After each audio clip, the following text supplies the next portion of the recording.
ಚಿಕ್ಕೋಡಿಯಲ್ಲಿ 80ನೇ ಸ್ವಾತಂತ್ರ್ಯ ದಿನಾಚರಣೆ ಸಂಭ್ರಮ. ಎಸಿ ಸುಭಾಷ್ ಸಂಪಗಾವಿ ಧ್ವಜಾರೋಹಣ. ಆರ್ಡಿ ಹೈಸ್ಕೂಲ್ ಕ್ರೀಡಾಂಗಣದಲ್ಲಿ 80ನೇ ಸ್ವಾತಂತ್ರ್ಯ ದಿನಾಚರಣೆಯನ್ನು ಅತ್ಯಂತ ವಿಜೃಂಭಣೆಯಿಂದ ಹಾಗೂ ಸಡಗರದಿಂದ ಆಚರಿಸಲಾಯಿತು. ಕಾರ್ಯಕ್ರಮದಲ್ಲಿ ಉಪವಿಭಾಗಾಧಿಕಾರಿ ಸುಭಾಷ್ ಸಂಪಗಾವಿ ಅವರು ಧ್ವಜಾರೋಹಣ ನೆರವೇರಿಸಿ ಗೌರವ ರಕ್ಷಣೆ ಸ್ವೀಕರಿಸಿದರು. ಧ್ವಜಾರೋಹಣ ನೆರವೇರಿಸಿ ಮಾತನಾಡಿದ ಎಸಿ ಸುಭಾಷ್ ಸಂಪಗಾವಿ, ಇಂದು ದೇಶದಾದ್ಯಂತ 80ನೇ ಸ್ವಾತಂತ್ರ್ಯ ದಿನಾಚರಣೆಯನ್ನು ಸಡಗರದಿಂದ ಆಚರಿಸಲಾಗುತ್ತಿದೆ. ನಮಗೆ ಸ್ವಾತಂತ್ರ್ಯ ತಂದುಕೊಡಲು ಸಾವಿರಾರು ಹೋರಾಟಗಾರರು ತಮ್ಮ ಪ್ರಾಣವನ್ನೇ ಬಲಿದಾನ ಮಾಡಿದ್ದಾರೆ. ಅವರ ತ್ಯಾಗ ಮತ್ತು ಸ್ಮರಣೆಯನ್ನು ನೆನೆಯುವ ದಿನ ಇದಾಗಿದೆ. ತ್ರಿವರ್ಣ ಧ್ವಜವನ್ನು ಹೊಂದಿರುವ ನಮ್ಮ ಭಾರತವು ಜಗತ್ತಿನ ಅತಿ ದೊಡ್ಡ ಪ್ರಜಾಪ್ರಭುತ್ವ ದೇಶವಾಗಿದೆ.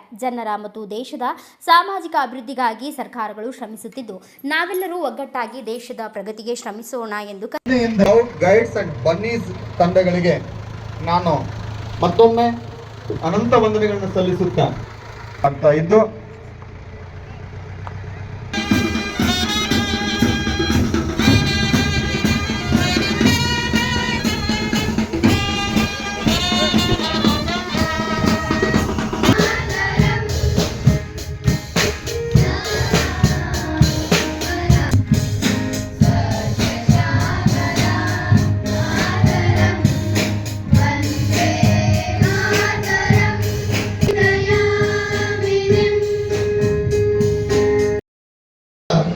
ಸ್ವಾತಂತ್ರ್ಯವನ್ನು ಪಡೆಯುವ ಉದ್ದೇಶಕ್ಕಾಗಿ ಸಾಕಷ್ಟು ಪ್ರಯತ್ನಗಳನ್ನು ಪಟ್ಟು ಸ್ವಾತಂತ್ರ್ಯವನ್ನು ನೀಡಿದಂತಹ ದಿವಸ. ಎಲ್ಲ ಜನರನ್ನ ಒಟ್ಟುಗೂಡಿಸಿ ಅಹಿಂಸಾತ್ಮಕವಾಗಿ ಸ್ವಾತಂತ್ರ್ಯವನ್ನು ಪಡೆದಂತಹ ದಿವಸ. ಸ್ವಾತಂತ್ರ್ಯ ಹೋರಾಟಗಾರರು ತಮ್ಮ ಪ್ರಾಣವನ್ನು ತ್ಯಾಗ ಮಾಡಿ, ಬಲಿದಾನವನ್ನು ಮಾಡಿ ಮತ್ತು ಮಹಾನ್ ಕ್ರಾಂತಿ ಮೂಲಕವಾಗಿ ಹೋರಾಟ ಮಾಡಿ ಸ್ವಾತಂತ್ರ್ಯವನ್ನು ಪಡೆದಿರುವಂಥದ್ದು. ಅದರಲ್ಲಿ ಮುಂಚೂಣಿಯಲ್ಲಿ ಮಹಾತ್ಮ ಗಾಂಧಿಯವರು, ಜವಾಹರ್ಲಾಲ್ ನೆಹರು ಅವರು, ಸುಭಾಷ್ ಚಂದ್ರ ಬೋಸ್ ಅವರು, ಝಾನ್ಸಿ ರಾಣಿ ಲಕ್ಷ್ಮೀದೇವಿಯವರು, ರಾಣಿ ಚೆನ್ನಮ್ಮ, ಸಂಗೊಳ್ಳಿ ರಾಯಣ್ಣ, ಅಬ್ಬಕ್ಕ ಮತ್ತು ಬಾಲ್ ಗಂಗಾಧರ್ ತಿಲಕ್, ಚಾಚಾ ತಿರುಪತಿ ಹಾಗೂ ಭಗತ್ ಸಿಂಗ್ ಮತ್ತು doctor BR Ambedkar, doctor Jagjivanram ಅವರು ಮತ್ತು ಸರೋಜಿನಿ ನಾಯ್ಡು, ವಲ್ಲಭಭಾಯಿ ಪಟೇಲ್, ಸುಭಾಷ್ ಚಂದ್ರ ಬೋಸ್, ನೆಹರು, ಹಲವಾರು ದೇಶ ನಾಯಕರೆಲ್ಲ ನಮ್ಮ ಸ್ವಾತಂತ್ರ್ಯಕ್ಕಾಗಿ ಮತ್ತು ಸ್ವಾತಂತ್ರ್ಯವನ್ನು ಪಡೆಯುವಲ್ಲಿ ಯಶಸ್ವಿಯಾದಂತಹ ಜನ. ಅದಕ್ಕೆ ಸ್ವಾತಂತ್ರ್ಯವೇ ನಮ್ಮ ಜನ್ಮಸಿದ್ಧ ಹಕ್ಕು ಎಂದು ಏನು ಬಾಲಗಂಗಾಧರ ತಿಲಕ್ ಹೇಳಿದರೆ, ನಾವು ಆಗಸ್ಟ್ 15, 1940 ಸ್ವಾತಂತ್ರ್ಯವನ್ನು ಹೊಂದಿದ್ದೇವೆ. ಇವತ್ತಿನ ದಿನಕ್ಕೆ 80 ವರ್ಷಗಳನ್ನು ನಾವು ತಲುಪಿದ್ದೇವೆ. ದೇಶದ ಅಭಿವೃದ್ಧಿಗಾಗಿ, ಕೃಷಿ ಚಟುವಟಿಕೆಯಲ್ಲಿ ಹೆಚ್ಚಿನ ಅಭಿವೃದ್ಧಿಗಾಗಿ, ಶಿಕ್ಷಣ, ಎಲ್ಲರಿಗೂ ಸಮಾನತೆ ಶಿಕ್ಷಣ, ಗಂಡು ಹೆಣ್ಣು ಭೇದವಿಲ್ಲದೆ ಎಲ್ಲರಿಗೂ ಶಿಕ್ಷಣವನ್ನು ನೀಡತಕ್ಕಂಥ ಕರ್ತವ್ಯವನ್ನು ಇವತ್ತಿನ ದಿವಸ ಸರ್ಕಾರ ಮಾಡಿದೆ. ಅದಲ್ಲದೆ ತಂತ್ರಜ್ಞಾನ ಮತ್ತು ಕೈಗಾರಿಕಾ ರಂಗ, ಹಸಿರು ಕ್ರಾಂತಿ, IIT, ಇಸ್ರೋ ಹಲವಾರು ಸಂಸ್ಥೆಗಳನ್ನು ಸ್ಥಾಪನೆ ಮಾಡಿ ವೈಜ್ಞಾನಿಕವಾಗಿ ಮತ್ತು ತಂತ್ರಜ್ಞಾನಿಕವಾಗಿ ವಿದ್ಯುನ್ಮಾನಕವಾಗಿ ನಾವೆಲ್ಲರೂ ಅಭಿವೃದ್ಧಿಯನ್ನು ಪಡಿಸೋಣ ಅಂತೇಳಿ ಮಾಡಿದಂತಹ ಕೆಲಸ ಎಲ್ಲ ರೀತಿಯ ನಮ್ಮ ಜೀವನವನ್ನು ಮಾಡ್ಕೋಬೇಕಾದ್ರೆ ಸಂವಿಧಾನ ರೂಪಕವಾಗಿ ನಾವು ಮಾಡಿಕೊಂಡು ಶಾಸಕಾಂಗ, ಕಾರ್ಯಾಂಗ ಮತ್ತು ನ್ಯಾಯಾಂಗ ಹಾಗೂ ಚುನಾವಣಾ ಆಯೋಗಗಳನ್ನು ರಚಿಸಿ ನಿಮ್ಮೆಲ್ಲರಿಗೆ ಅತಿ ಮಹತ್ವವಾದಂತಹ ಕಾರ್ಯವನ್ನು ಮಾಡಲು ಇಲ್ಲಿ ಸ್ಮರಿಸಿರುವಂತಹ ದಿನ. ಪ್ರತಿಯೊಬ್ಬ ನಾಗರಿಕನು ಸಾಮಾಜಿಕ ನ್ಯಾಯ ಸಂವಿಧಾನವನ್ನು ನಾವು ಕೊಟ್ಟು ಸ್ವಾತಂತ್ರ್ಯವನ್ನು ನೀಡಿದ್ದಾಗಿದೆ. ಜನರು ನೆಮ್ಮದಿಯಿಂದ ಜೀವನ ಮಾಡಲಿ, ಆರೋಗ್ಯ ಮತ್ತು ಇತರೆ ಸೇವೆ ಮತ್ತು ಮೂಲ ಸೌಕರ್ಯಗಳನ್ನು ನೀಡಿ ಆಡಳಿತದಲ್ಲಿಯೂ ಸಹಿತ ಸಾಕಷ್ಟು ಸುಧಾರಣೆಯನ್ನು ಮಾಡಿದೆ. ಜನರ ಮನೆ ಬಾಗಿಲಿಗೆ ನಾವು ಕೆಲಸವನ್ನು ಮಾಡುವಂತಹ ಕೆಲಸ ಆಗಿದೆ.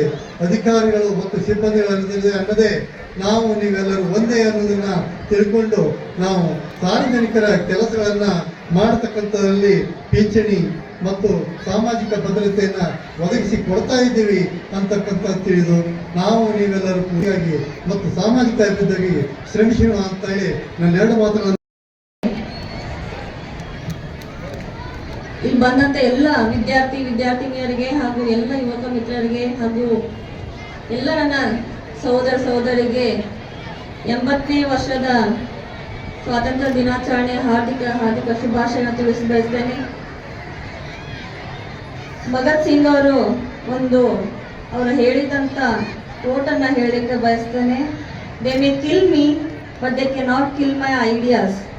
They can crush my body, but they will not be able to crush my spirit.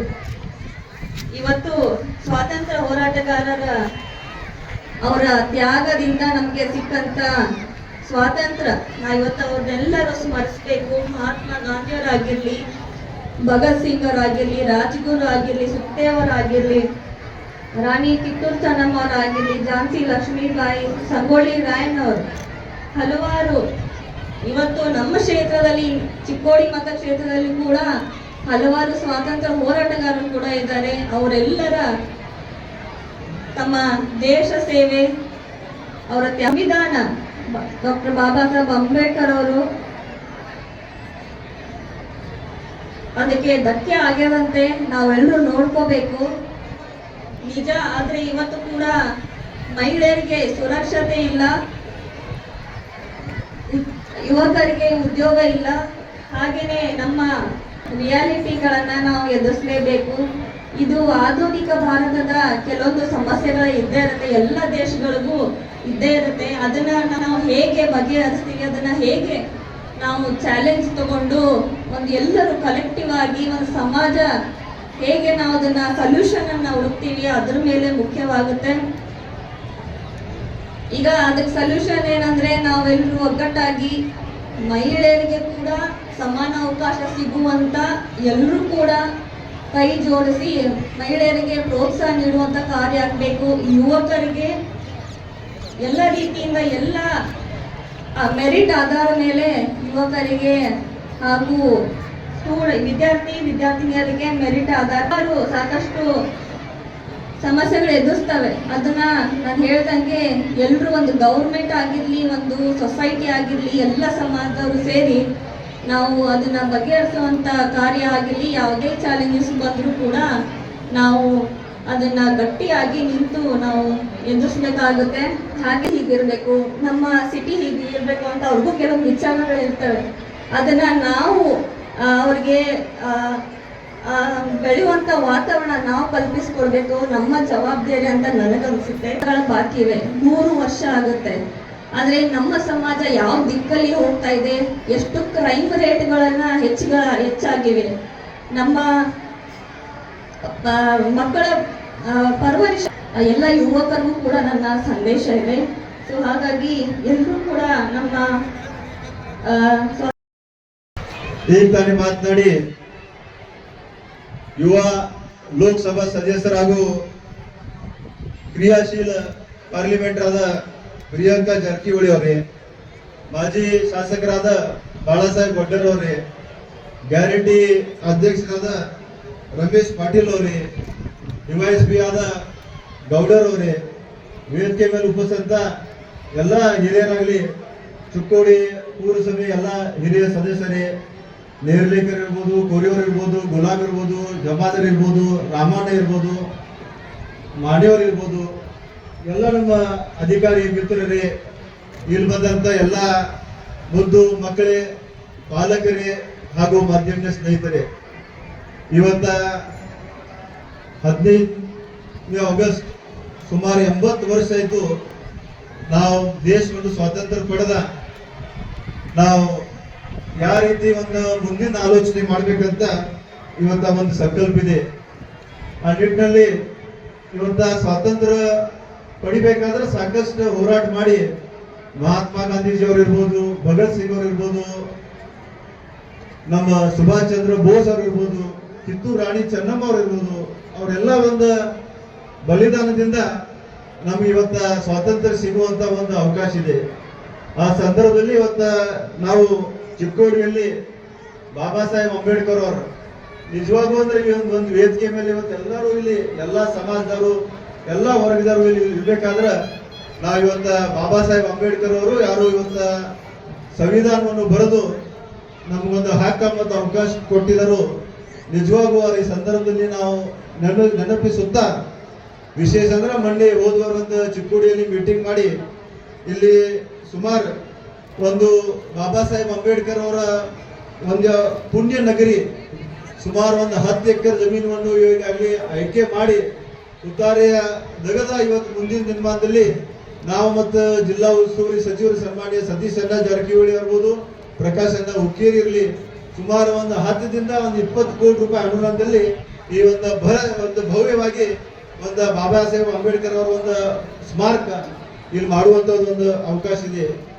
ನಾ ಈ ಭಾಗದಲ್ಲಿ 3ನೇ ಬಾರಿ ಶಾಸಕರಾಗಿ ಸುಮಾರು ನಮ್ಮ ಕುಟುಂಬದವರು 4 ದಶಕ ಈ ಭಾಗದಾಗ ಒಂದು ಅಭಿವೃದ್ಧಿ ಕೆಲಸ ಮಾಡಿ ಇವತ್ತ ಇಲ್ಲಿ ಕುಂತಂತ ವಿದ್ಯಾರ್ಥಿ ಇರ್ಬೋದು ಅವರ ಮುಂದಿನ ಭವಿಷ್ಯ ಯಾವ ರೀತಿ ಒಂದು ನಾವು ಸುಧಾರಣೆ ಮಾಡಬೇಕು, ಅವ್ರ ಬಗ್ಗೆ ಕಾಳಜಿ ವಹಿಸಿ ದೇಶದಲ್ಲಿ ಬೆಳಗ್ಗೆ ಕೂಡ ನಾ ಪ್ರಧಾನಮಂತ್ರಿ ಅವರ ಭಾಷಣ ಕೇಳಾಗಿದ್ದೀನಿ. ಮುಂದಿನ ದಿನಮಾನದಲ್ಲಿ ಒಂದು ವಿಕಲೇಶ ಭಾರತ ಯಾವ ಥರ ನಮ್ಮ ಮುಂದಿನ ಭವಿಷ್ಯ ಯಾವ ರೀತಿ ಒಂದು ನಾವು ಸಂಕಲ್ಪ ಮಾಡಬೇಕು ಅದೆಲ್ಲ ವಿಚಾರ ಇಟ್ಟ ಈ ಭಾಗದಾಗ ಒಂದು ಜಿಲ್ಲೆ ಆದ್ರೆ ನಿಮ್ಮ ಭವಿಷ್ಯಕ್ಕೆ ನಾವು ಅನುಕೂಲ ಮಾಡಿಸ್ಕೊಡ್ತೀವಿ ಅಂತ ಸಂದರ್ಭದಲ್ಲಿ ನಾ ಈ ಭಾಗದಾಗ ಸಾಕಷ್ಟು ಹಲವಾರು ಕೆಲಸ ಮಾಡ್ಕೊಂಡು ಬಂದೆವು. ನಮ್ಮ ಗ್ಯಾರಂಟಿ ಕಮಿಟಿ ಅಧ್ಯಕ್ಷರು ನಮ್ಮ ಈ ಸಮಾರಂಭದಲ್ಲಿ ಮಾಜಿ ಶಾಸಕ ಬಾಳಾಸಾಹೇಬ್ ವಡ್ಡರ್, ಪುರಸಭೆ ಸದಸ್ಯರಾದ ರಾಮಮಾನೆ, ಇರ್ಫಾನ್ ಬೇಪಾರಿ, ಸಾಬೀರ್ ಜಮಾದಾರ್, ಪ್ರಭಾಕರ್ ಈರಪ್ಪ ಕೋರಿ, DYSP Gopalakrishna Goudar, tahsildar Rajesh Burli, CPI Vishwanath Chougla, taluk guarantee ಯೋಜನೆಗಳ ಅಧ್ಯಕ್ಷ ರಮೇಶ್ ಪಾಟೀಲ್ ಸೇರಿದಂತೆ ಹಲವು ಜನಪ್ರತಿನಿಧಿಗಳು, ಸರ್ಕಾರಿ ಅಧಿಕಾರಿಗಳು ಹಾಗೂ ಸಾರ್ವಜನಿಕರು ಉಪಸ್ಥಿತರಿದ್ದರು.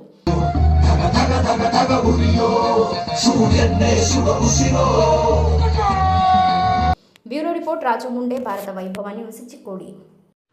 Thanks for watching. Read, discuss and debate with editor Dr. Yan Prashant Rao. Wanted reporters in print, digital and visual media for Bharat Vaibhav Daily Newspaper, BV News 5 Channel and BV Fast Web News from all the talukas of Karnataka, Goa and Maharashtra.